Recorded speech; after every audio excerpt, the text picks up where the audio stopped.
and a red-dressed lady calls. She scores all the balls after saying she heard his desire. She then heavily kisses him outdoors. Elliot is frightened, particularly when she claims to have apocalyptic abilities. She even claims to be the devil. Elliot exits. He is surprised to find her there in different clothing. The devil throws flaming alcohol inside a vehicle and tells him his deepest secrets. He cries himself to sleep in an empty apartment. She dares him to wish. Elliot mocks a Big Mac and a big soda. The devil grants his request by bringing him to McDonald's and charging him. She drives Elliot in her sports car when he gets angry. When she brings him to her off-hours club, everyone cheers. They compete for Elliot's photographs. All the ladies desire him. She shows him her red male version at her workplace for fun. Because everyone asks about God, Elliot annoys her. She swiftly convinces him to accept her terms. Are you enjoying this video? Click that sexy subscribe button. 7 desires and soul surrender. Elliot hesitates, but the devil presents him with Allison alongside him. Motivated, he signs the deal without reading it. The devil gives him a pager and tells him to hit 666 if anything goes wrong. Elliot wants wealth, power, and Allison. He wakes up in bed with Allison and secretly celebrates. He learns Spanish downstairs. He is thrilled. He checks on his stallion and is thrilled with life. He sees Allison and Raul. Too near physically, Elliot removes his mustache in fury. His employees say the affair has been going on for a while. Elliot shouts at Allison. She shouts back that she hates him and considers him nasty. She throws stuff at him. Before he can act, his workers call to report industrial difficulties. His army frightens him. He knows he is a Colombian drug kingpin after seeing his stuff at the plant. Raul takes over. His guys have defected. He flees by helicopter. He drops the devil's pager while searching. He chases her and calls 666. He drives into America. The devil issues parking fines. She says Elliot never begged Allison to love him. She invites him to her room, as they do not know Allison's ideal guy. She rewires the traffic lights before departing, crashing all the automobiles. After Allison showers, the devil reads her diary in her chamber. The devil's magic blinds Allison. Allison loves emotional men, according to the devil. She even scoffs at the cheesy decision. Elliot wants Allison to adore him and be the most empathetic guy. They are beachside. Sunset is romantic. Elliot makes vegan salads and cries at sunsets. The devil interrupts as they kiss. Elliot becomes emotional. About everything. Dolphins, Allison's hair, the sunset again. He continues crying and interrupts her. 3 jocks approach them and toss sand. Elliot timidly requests that they leave. The guys invite Allison to their van for drinks. Allison joyfully departs with Elliot, telling him he is too sensitive and bothersome. She wants a powerful guy. Elliot pushes 666 and sobs at sunset. Elliot shouts at Satan. She is irritated, stating that no one respects her work. They reconcile. Elliot wishes again. A strong professional jock. Become an excellent basketball player. He dominates a basketball game. Over 7 feet tall, strong, and excellent. The devil cheers for him. He talks simply and does not grasp most of the interviewer's questions, showing he is not clever. No way. In the locker room, Allison requests an exclusive interview. She flirts a lot and clearly has a crush on him. She visits Elliot. While rearranging his towel, they noticed his love stick. It's little. He is not giving her that. Allison departs with an excuse. Elliot rages with the pager. He even writes the 666. He enters a hospital where the devil gives patients candy instead of medication. He wants to be smart, gorgeous, and popular. He attends an exclusive party. His writing's complexity is admired there. His novels draw Allison.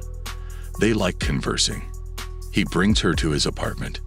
His spouse awaits him. Gay Elliot. He kisses Allison to refute this. After no arousal, he knows the devil played with him again. He pushes 666 again to help everyone. He seeks the U.S. presidency. The devil grants him Abraham Lincoln. On his assassination date, his entourage blocks his exit. He pushes 666 before Elliot's murder. The devil appears on his computer as he returns to work. She says his initial request for Mac and Coke counts as one wish. Elliot goes to church when the devil's loopholes irritate him. Elliot tells a priest he needs to pray. The priest promises to listen to God instead. Elliot recounts everything. The priest calls the cops on him. He attempts to explain at the police station, but they do not believe him. The devil imprisoned him. She suggests he utilize his final desire to escape before placing him in the cage. The cell has another prisoner. The guy laughs and says everyone's soul belongs to God when Elliot claims he sold his soul to the devil. The devil wants to trip him. He will make errors, but God will embrace him if he opens his head and heart. He smiles cryptically. He tells Elliot he is a terrific buddy. Elliot ponders all night. The next morning, he visits the Devil's Club. Despite their age, everyone is partying. He tells the devil he will not utilize his final request at his workplace. The devil claims the contract limits his time. Elliot's company. He wants more than wishes. He appreciates the trek there. The devil scowls. She becomes evil and forces him to make a wish or die. Elliot wishes Allison happiness.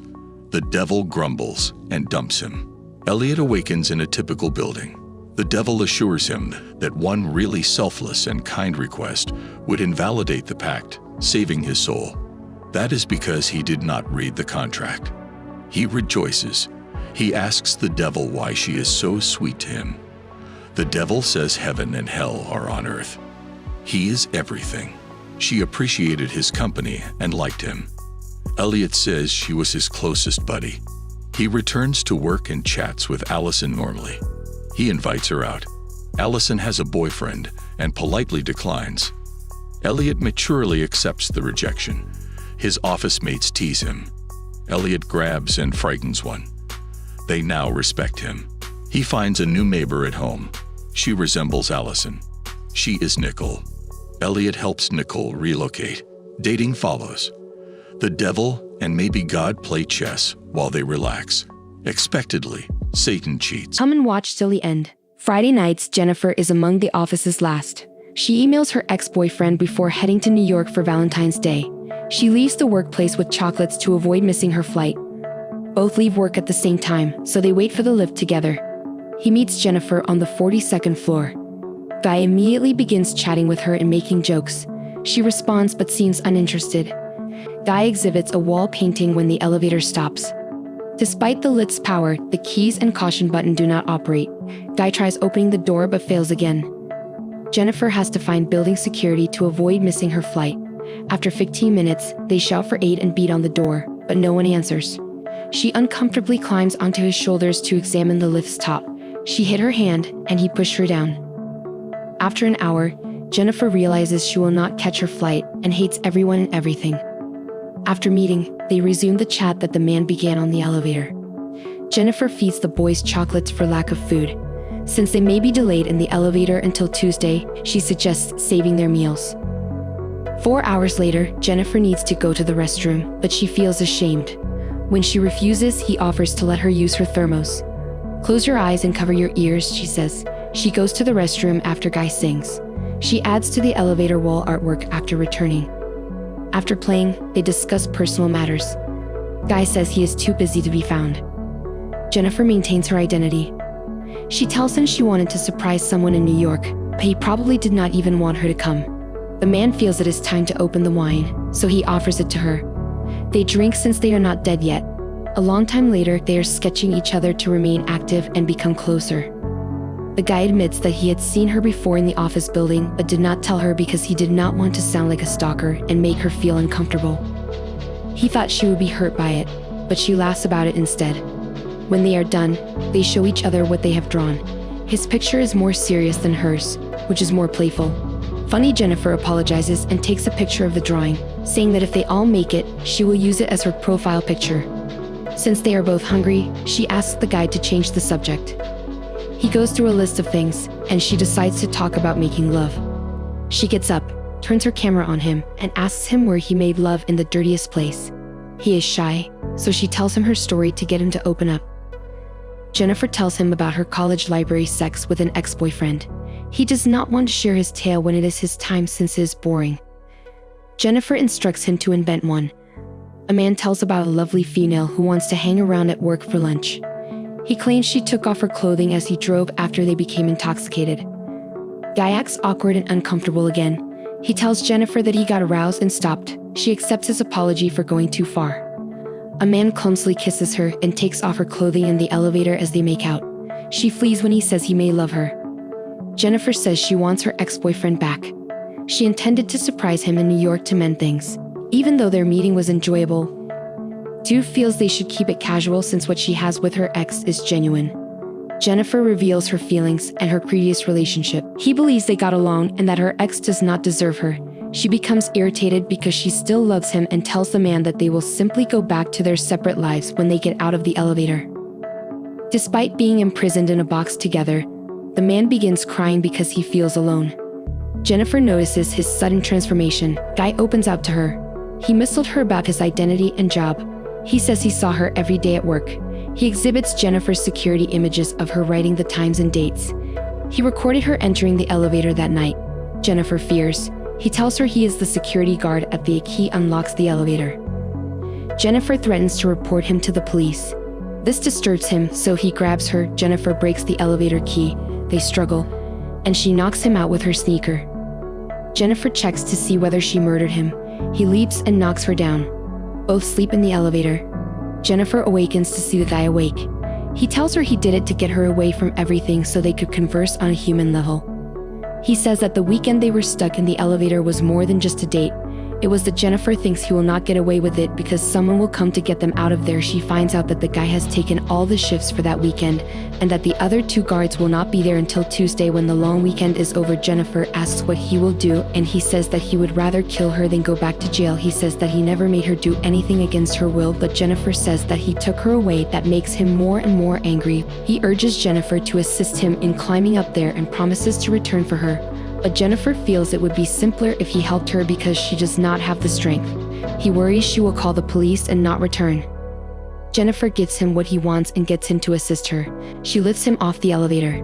He shows her the ladder and door and is glad they escaped. Jennifer's middle finger as she climbs the stairs enrages him.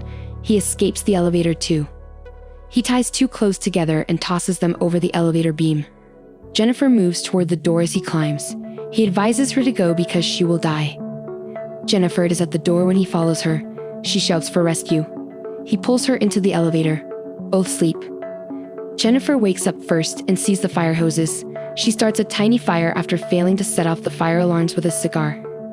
Jennifer breaks the guy's nose as smoke fills the elevator. Jennifer stops him, and he says the fire alarm will not go off, but they will get wet and die from the electricity. Jennifer threatens to harm him if he does not confess. She tapes herself discussing what occurred and what she knows. Jennifer asks him his name. John Deacons. John claims he wanted them trapped in the elevator. He even marked the wall with the sketch and stopped the elevator with the key while she was out. Jennifer convinces him to acknowledge putting her in the elevator. John claims he trapped and kidnapped her. He tells the camera about banging her head on the ground and throwing her against the wall because Jennifer continues asking. John tells Jennifer that he wanted to go on a date with her, but she would have typically said no. John tells her he was a great accountant for a large corporation before becoming a security guard. John informs her that his narrative about the girl in the vehicle was real. But it ended differently. He drove into a ditch. A tree stopped the automobile after 7 flips. She died after falling. John's money allowed him to avoid incarceration for 6 months. After prison, he only found security guard work. He wanted to be himself again and feel it after a few months. Jennifer does not know why he selected her, but he claims she is excellent. Traffic persists on Monday, and he shows his new girlfriend the roof after hearing this from another guard. When they arrive, Eddie searches for John and checks the security monitors if he can't. Eddie awakens John and Jennifer in the elevator. He assures Jennifer he will get them out while his girlfriend sleeps on the sofa. Eddie opens the elevator doors. Jennifer wants to go, but he says he must unlock all the doors first. John knocks Jennifer unconscious and hands him his keys. Eddie claims he will assist when John complains that it is not working. John rips Eddie in half as he gets locked in the elevator. John knocks Jennifer unconscious again and throws her in his trunk. John dumps Eddie's corpse and clothing away within the building. He showers, dresses, and puts a cigarette in his pocket. John deletes all security camera videos at the front desk. John murders Eddie's girlfriend once she wakes up. John drives Jennifer to a hidden location to get dressed.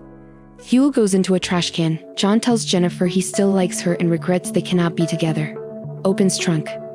Jennifer pretends to be dead, and when John rushes to the garbage can to find her, she strikes him in the head, hits in the vehicle, and drives away. The Trey's lighted cigar stops her. Jennifer backs up the vehicle and strikes John, scaring her. She discovers him in the garbage outside. Jennifer ignites the cigar again, flicks the lid and leaves. Bud's entry into the trash can killed John. In Alex Ladomas' room. Today, she marries Alex Ladomas, despite his family's history of abuse. She is resented by family members who think she wants their money. Grace longs to marry Alex and have children. Alex promises to cancel before the wedding. Grace kisses him, reassuring him. Grace's garden wedding photos followed. Here, the odd Ladomas clan includes creepy Aunt Helene and rude Uncle George. Daniel's elder brother and sister-in-law are Tony and Becky. After meeting most of the supporting actors, we may continue the story. The joyful couple enters the ceremony. After drinking, they rest in Daniel's room. Are you enjoying this video? Click that sexy subscribe button. Grace thought they could spend some time alone, but just as she did, Aunt Helene's appearance confirms the clan's arrival. Alex, feeling Grace's confusion, explains the Ladomas family's habit to legally adopt a new family member at 12 in the morning following the wedding. Grace, the newcomer, must play a game with the family, honoring the Ladomas family's pioneering board game enterprise. Grace appears excited. She joins the family in the music room. Becky, Alex's mother, urges Grace to convince him to stay faithful to the clan and take his position at the family's helm. Ladomas' dominance, familial legacy. Grace accepts, confused. Emily, Alex's sister, uses crack. Besides her opportunist husband Fitch and their two new children, Tony Ladomas prepares the youngsters for the game after a servant tucks them in. Chamber discusses game rules and family history. In sum, they think Mr. LaBelle gave their grandfather, Victor Ladomas, a supernatural artifact. Box. After this, Mr. Giantfort gave a lot to Ladomas. In honor of Mr. LaBelle, they play games with this box when they come together. Anticipating a newborn. Inserting a blank card and following the guidelines is simple. To the box, where Mr. LaBelle selected the evening's game. Grace should read the card now. Alex's face and environment change. Grace, who is blissfully unaware of her destiny, is instructed to hide. Everyone else should count to 100 and play hide and seek. Tony Ladomas convinces her they are going to deactivate surveillance equipment as they value ritual and don't recreate the old gameplay. Grace retreats into shadows as Alex's family buys vintage guns. Alex searches the gaming area as Grace hides in the dumbwaiter. Torn, stay in the room as the family searches for Grace. Alex's escape is Charity's responsibility. Charity was unaware. Alex will escape via the maid's wing. After entering the home, Charity finds Alex gone. The dumbwaiter is agitating Grace. She escapes a servant hunting for a child who slipped out of bed at night. But then, Alex rescues her before the servant searching for the missing child arrives. Even so, Emily shooting and killing the maid devastates Grace. Ladomas clan probes, body and scold Emily for killing the bridesmaid. They remain till the family removes the body. Alex hastily blames Grace for everything. playing hide and seek with the family and persuading them to kill Grace before sunrise, or misfortune would strike, infiltrating the maid's chamber. Grace balls. Alex acknowledges that he misjudged her ability. The card is unlikely. He told her he preferred life. He believed he could console Grace by living with her unmarried. He proposed since he knew she desired a serious relationship. He will honor her trust. He tells her to use the kitchen while he uses the bathroom. Security office to unlock all doors. Grace vows to remove her wedding dress skirt to help her go down the aisle. After this corridor, she chooses the left door. She turns around and rushes back to frightened Emily, who fires blindly. Grace avoids the errant gunfire. Grace tries to go but discovers no escape. She cowers against the wall, desperate, and suddenly, Alex's brother Daniel calls. He gladly passes by her and snatches the billiard table booze. He promises not to hurt her. Need the gang to seize her. Grace escapes as Daniel yells. After counting, each family member enters the research to find.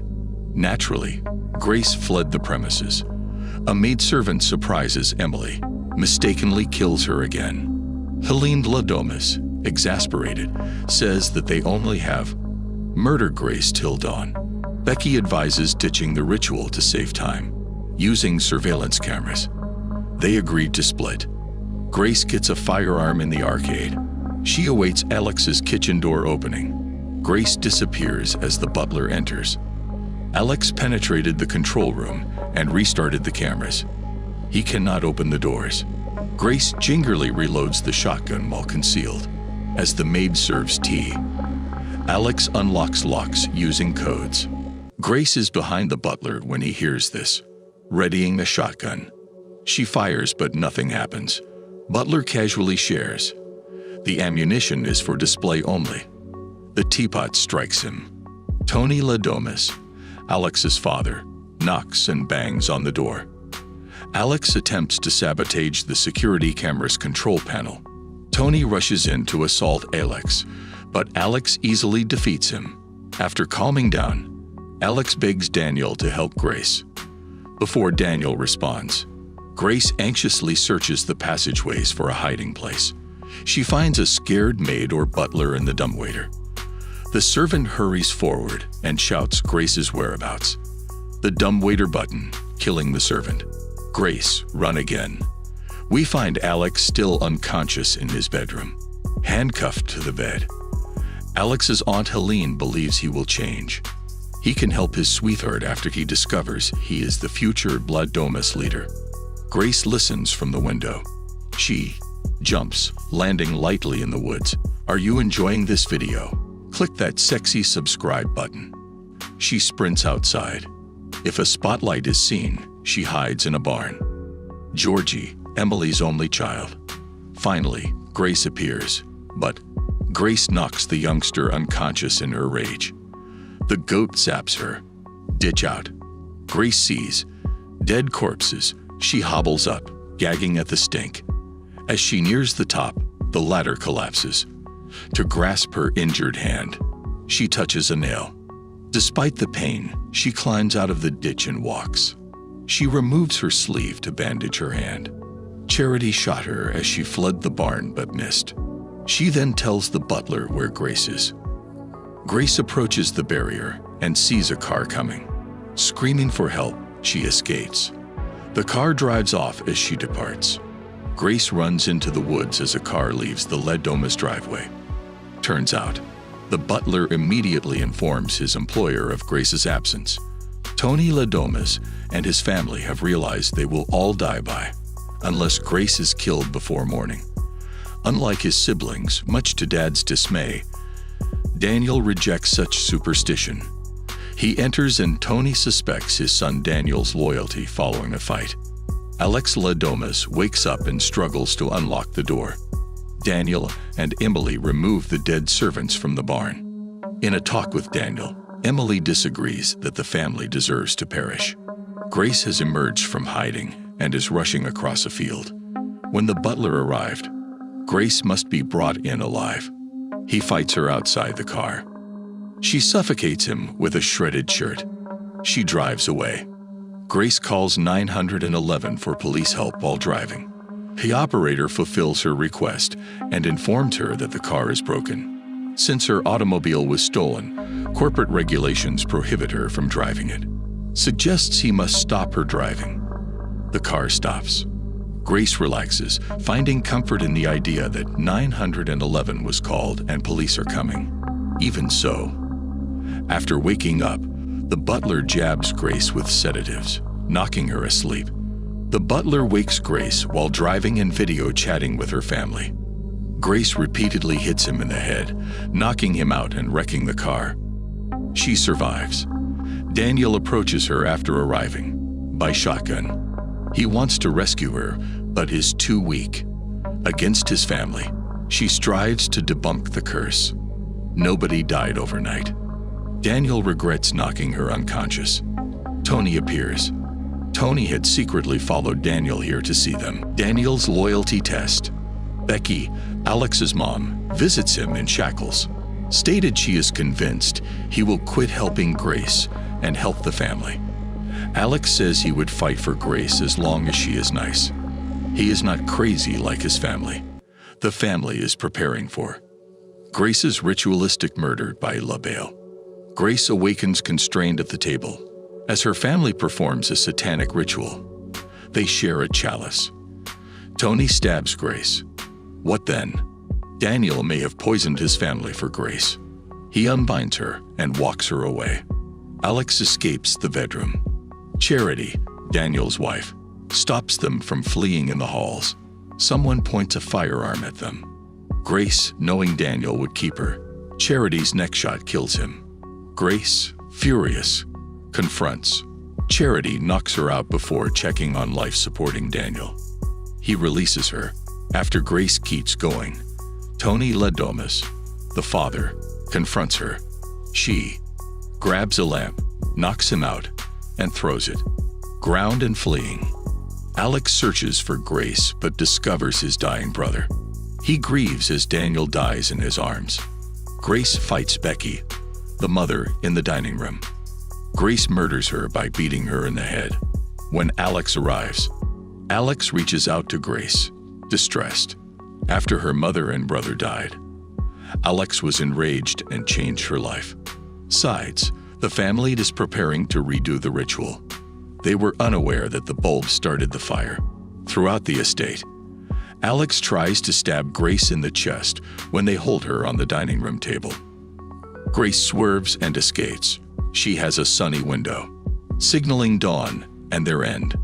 Other clan members dread the curse and scream in sunshine. Ladomas appear fine. Aunt Helene insists Grace be executed. She bursts with an axe. After Helene, all Ladomas died. Randomly explodes. Grace giggles uncontrollably as Alex approaches like a scared child. Seeking comfort, Grace already dislikes.